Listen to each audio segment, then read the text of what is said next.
In the stories that we've written recently in the news, two particular stories about job loss have caught my attention. One was Axis Bank.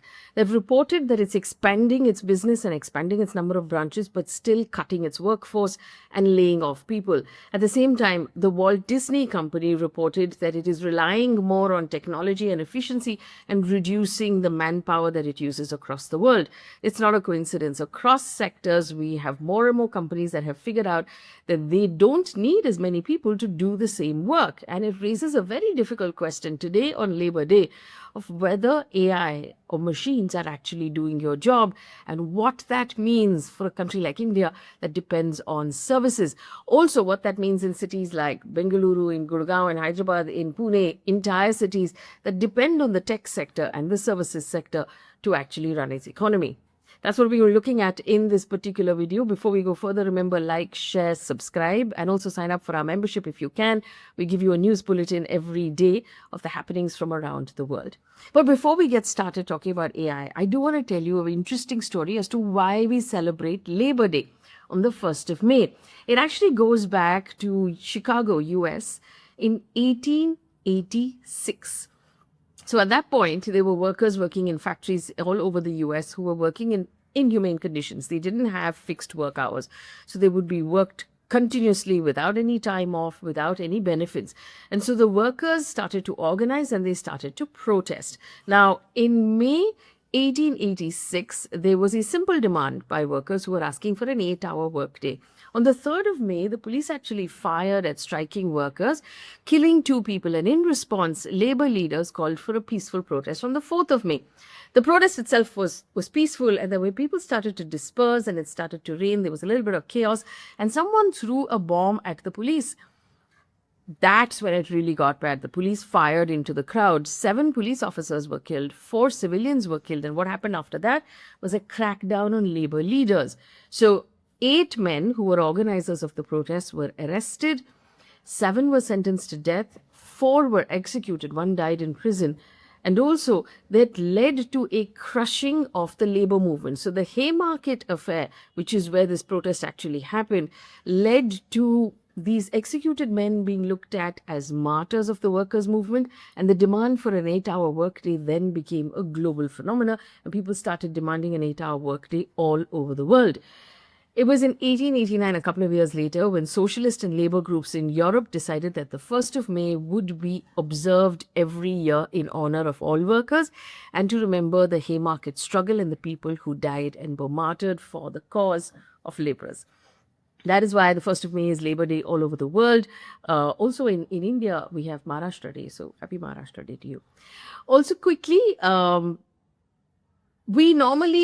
Labor Day is about celebrating and acknowledging the people who work with their hands, people who work in the fields, people who work in the factories, people who work in construction, building things, building society, building homes, building offices, growing food, cleaning spaces. But today I want to look at another category of people who work with their minds and who are quickly being replaced by machines, by artificial intelligence, who are now doing their jobs. And that is the new disruption I want to take a look at. And here are a couple of reasons why I want to discuss this, right? Reason number 1, Karnataka Deputy Chief Minister D.K. Shivkumar in a recent event talked about how the city of Bengaluru has the deepest talent pool of tech workers anywhere in the country. He said they have 22.6 million tech workers live in Bangalore. And he immediately also flagged concerns saying AI may cut 50% of the jobs in Bengaluru and different parts of the country. And I was thinking, when the government and when the politicians who benefit from the economy that comes out of a certain type of work, when they start to panic, then you know there is trouble ahead. The other point I want to look at is in February this year, Andrew Yang, who's an American entrepreneur and the former Democratic presidential candidate, spoke to Business Insider and warned that millions of white-collar workers in the US could lose their jobs in 12 to 18 months because of AI. He predicted that AI will automate mid-career office workers, call center staff, marketers, coders, and other professionals. He said basically this: how many workers right now are engaged in the process of processing information, presenting the information to someone who will make a decision? He said AI will take over the processing, take over the presenting, and might also take over the decision making, and will kick millions of white-collar workers to the curb. His estimates, and I think he may have overstated, but still his estimates were that 20 to 50% of the 70 million white-collar workforce in the US could lose their jobs in the coming years, because AI will take over data analysts, report writing, coding, customer service, making white-collar jobs redundant. Now, Andrew Yang may be overstating this, or maybe a little alarmist because he's a politician. So we might not have to take him fully seriously on the speed. So it might not be 12 to 18 months, but the direction is something I want to look at closely, because it brings us to the important question. If machines will be able to process information, write reports, and make decisions, what happens to the human beings who are currently doing those jobs? Let's take a look at the numbers in the real world, right? Here are recent reports from this year. Meta plans to cut 10% of its workforce, which is about 8,000 people. Microsoft has introduced VRS, a voluntary retirement program that will cover 7% of its workforce.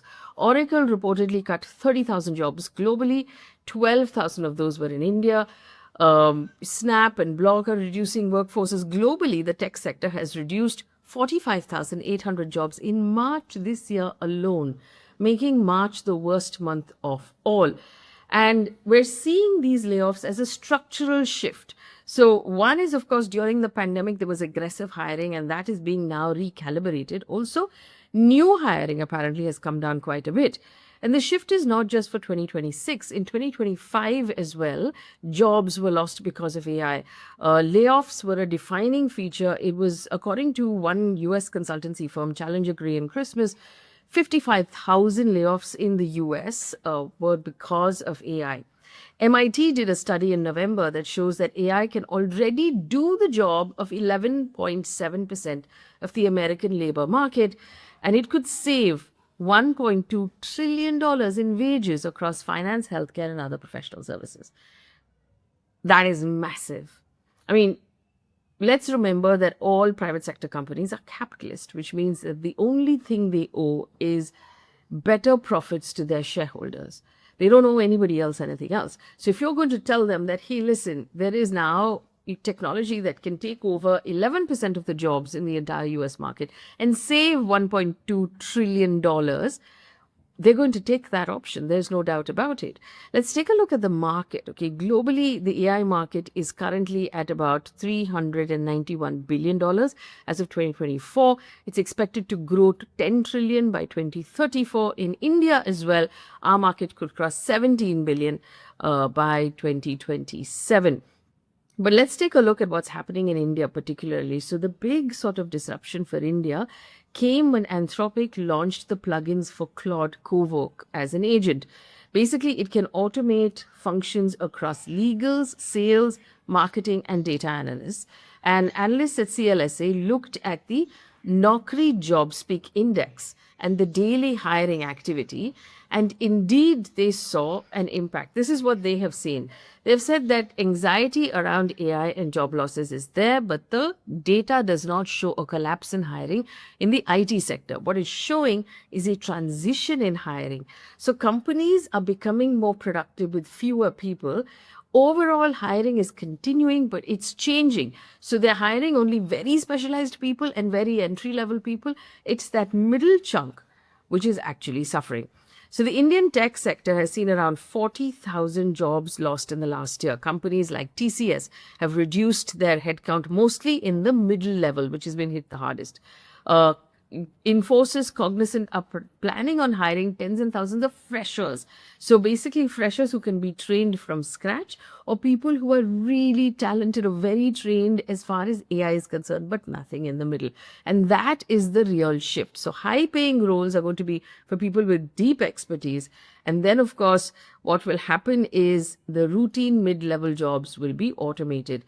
What is the Indian government saying about this? Is it really as bad as it seems, or do they have a plan? Niti Aayog has warned that AI could displace 2 million jobs by 2031, but they have said that it will also create 4 million jobs, new jobs. And only if we reskill fast enough will those 2 million people be able to qualify for those 4 million jobs. And right now, we apparently have about 1.6 lakh people trained for AI, and the demand could be 1.25 million by next year. So not everyone agrees that AI is the only reason why people are losing jobs. Of course, like I said, the pandemic, even in India, that correction is currently happening. But could also be about bad business decisions. It could be about the economy. It could be about the fact that spending has shrunk across our country. NVIDIA CEO, of course, he has said AI is creating jobs. He says companies are using AI to grow faster, and if they grow faster, they will hire more people. According to him, AI has created 500,000 jobs globally. So what's really happening is that the kind of people who are being hired are different. So the ones who lost their jobs might not necessarily qualify for the new jobs. Let's take a look at companies like Axis Bank, who are reducing their headcount. Walt Disney, that's cutting, tech as well, that I told you, they're cutting their jobs to rely more on tech. So work is being decoupled from manpower, which means functions like taxation, HR process, compliance, all of this is becoming either AI assisted or AI led. So instead of having 100 people do a certain type of job, you can have a fraction of it actually, prompting or commanding the AI to do the job for you, and then finally just approving a decision. What happens to the cities that are dependent on these jobs? Cities grew because global companies outsourced their work to India. The labor was cheaper here, the work process was heavy. Now, if all of that becomes automated, hiring will slow down, bench sizes will shrink, and there will be fewer bulk hiring in the tech majors. Now, this will put pressure on salaries, which will put pressure on rent, which will put pressure on consumption, it will put pressure on real estate and services in that sector. So if hiring slows down, fewer younger professionals will move to these cities for jobs. There will be slower salary growth because it will really become a employer's market rather than an employee market. And we might not see a crash in the real estate market, but we'll see the curve sort of flatten out because it is really that thick middle of the company that is buying the homes, that is spending its money, that is going to the malls in these cities. Entry level will still get hired. Like I said, senior talent is still valuable. That mid-level process heavy will actually be at risk. So the model will change and the real risk will be the mismatch. So how can we take that mid-level person who's going to lose their job and skill them so that they're ready for the change and they're on top of what the demands are of this new sector so that there's no frustration or underemployment, or most importantly, wage stagnation, which is likely to happen when there are more people applying for the same job. The need to actually offer a higher wage will start to come down. So on Labor Day, the question is about worker rights. We should continue to ask questions about the workers who are building, who are cleaning, who are growing in India. But at this point, we have to also take a look at the changing economy and whether the workers who are currently sitting at computers will need taking care of as well.